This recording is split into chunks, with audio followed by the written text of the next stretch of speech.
Hello दोस्तों, my teacher में आपका स्वागत है। आज हम मानक विचलन, स्टैंडर्ड डेविएशन से रिलेटेड जो भी क्वेश्चन एग्ज़ाम में पूछे जाते हैं उन सभी को सॉल्व करेंगे। एक क्वेश्चन आपके बोर्ड पर लिखा हुआ है, संख्याओं के समुच्चय का मानक विचलन होगा। तो देखिए, सबसे पहले इस तरह के क्वेश्चन को सॉल्व करने के लिए जो भी हमें सेट दे रखा है उस सेट में जो भी नंबर्स होते हैं उनका समांतर माध्य यानी कि मीन निकालते हैं। तो मीन को हम यहाँ पर ए से रिप्रेजेंट कर रहे हैं, तो हमने कहा ए हो गया। और जो नंबर्स होते हैं उनको ऐड करेंगे, ऐड करने पर नंबर्स होंगे 50, और जो नंबर्स की संख्याएं हैं उनसे डिवाइड कर देंगे, संख्याएं 5, तो इसका जो माध्य है वो 10 आ गया। फिर मानक विचलन निकालने के लिए इन जो वेरिएबल्स दे रखे हैं, चर दे रखे हैं, उनको इस तरह से x मान लिया, 7, 9, 10, 11, 13। फिर क्या करते हैं कि जो आपका माध्य है, इस माध्य से इन सभी को डिफरेंस करके लिखेंगे। तो d जो होगा डिफरेंस है x माइनस ए। तो हम देखिए डिफरेंस करके लिखेंगे x यानी 7 माइनस के 10 इक्वल्स टू माइनस के 3। इसी तरह से हम आगे भी डिफरेंस करेंगे, तो यहाँ आएगा माइनस के 1, ये हो जाएगा हमारा 0, ये हो जाएगा प्लस का 1, ये हो जाएगा प्लस का 3।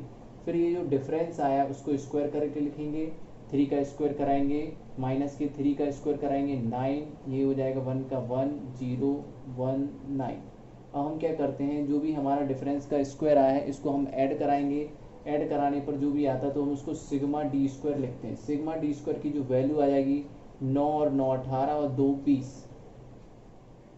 तो मानक विचलन का फॉर्मूला लिखेंगे, मानक विचलन बराबर होता है रूट के अंदर sigma d square upon n. तो देख रहे हैं सिग्मा डी जो आ रहा वो हमारा 20 है, और जो एन है यानी नंबर ऑफ सेट में नंबरों की संख्या 1, 2, 3, 4, 5, तो हम यहाँ पर 5 से डिवाइड कर देंगे, तो ये आ गया रूट में 4 को निकल के आएगा बाहर 2। तो इस तरह से हम मानक विचलन ये पता कर लेते हैं। दोस्तों, आप चाहें तो उसको शॉर्ट तरीके से भी कर सकते हैं। शॉर्ट तरीके से करने के लिए कुछ नहीं करना आपको, सीधे डायरेक्ट आप इसका माध्य निकाल लीजिए, माध्य को डायरेक्ट इसमें से डिफरेंस करके लिख दीजिए और उसका स्क्वायर करके जोड़ते जाइए। जैसे हमने कहा 10 में से 7 घटाओगे तो माइनस का 3, माइनस के 3 का स्क्वायर 9, फिर इसको इसमें से सब्सट्रैक्ट करेंगे 1, 1 का स्क्वायर 1, इनका 0, 0 को नहीं लिखना है, नहीं लिखो। फिर इसमें से डिफरेंस कराएंगे 10 को 11 में से, तो 1, 1 का स्क्वायर 1, इनका डिफरेंस कराएंगे 10 को घटाएंगे जब 13 में से, तो आएगा आपका 3, 3 का स्क्वायर 9। तो डायरेक्ट इसको जोड़ेंगे तो ये हो गया कितना हमारा 20, और नंबर कितने हमारे 5, डिवाइड करेंगे तो भी रूट 4 को निकालेंगे तो 2। इस तरह से आप मानक विचलन ये निकाल सकते हैं। अब मानक विचलन से रिलेटेड एक और क्वेश्चन है जो हम आगे देखते हैं। मानक विचलन से इस तरह का भी क्वेश्चन पूछा गया है, यदि एक वितरक का प्रसारण 144 है और विचरण गुणांक 40% है तो माध्य ज्ञात कीजिए। तो जो हमें वितरण प्रसारण दे रखा है, सबसे पहले इसका इस्तेमाल करके हम मानक विचलन ज्ञात करेंगे। तो इसके लिए फॉर्मूला होता है कि मानक विचलन बराबर रूट में प्रसारण। प्रसारण की वैल्यू रख देंगे 144, बाहर निकल के आ जाएगा 12। तो ये हमारा मानक विचलन आ गया। हमें विचलन गुणांक दे रखा है और माध्य निकालना है, तो विचलन गुणांक बराबर फॉर्मूला होता है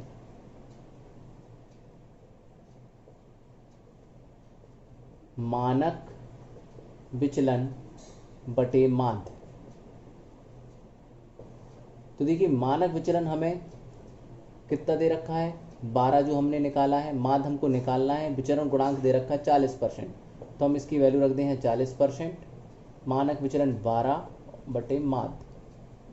इसको जब हम सॉल्व करते हैं तो इसको लिखेंगे 40/100 यानी 40/100, ये 12 बटे माध्य।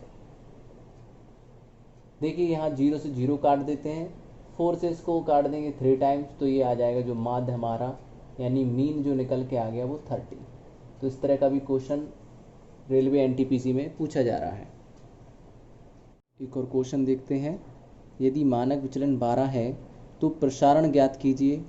इसी में एक और क्वेश्चन ऐड किया गया, यदि मानक विचलन 12 है और माध्य 60 है तो विचलन गुणांक ज्ञात कीजिए। तो हम पहला वाला क्वेश्चन देखते हैं जिसमें मानक विचलन हमें दे रखा 12, तो प्रसारण पूछ रहा है। तो अपन जानते हैं कि मानक विचलन का जो फॉर्मूला होता है मानक विचलन बराबर रूट में होता है प्रसारण। देखिए यहाँ पर मानक विचलन 12 दे रखा है, इस पे से जब हम रूट हटाएंगे तो उधर पे स्क्वायर चढ़ जाएगा, तो ये आ जाएगा हमारा प्रसारण। तो ये कितना हो गया 144। तो इस तरह से हम ये रेंज या प्रसारण ये पता कर सकते हैं।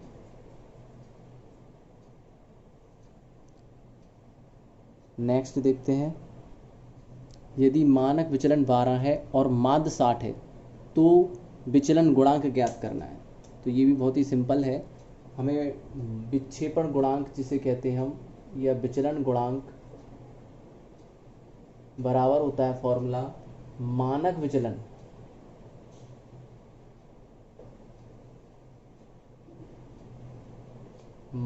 विचलन बटे माध्य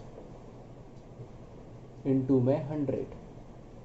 तो देखिए इसमें सिंपल फॉर्मूला लगाना है। मानक विचलन हमें 12 दे रखा, माध्य 60 दे रखा है, ये 100 हो गया। एक जीरो से एक जीरो कैंसिल करा दिया, ये 6 से इसको डिवाइड कर देंगे 2 टाइम्स, तो ये आ गया हमारा कितना 20% हमारा क्या आ गया विचलन गुणांक। तो आप लोगों को समझ में आया होगा। हमारी वीडियो को दोस्तों लाइक कर दें, सब्सक्राइब कर दें हमारे चैनल को।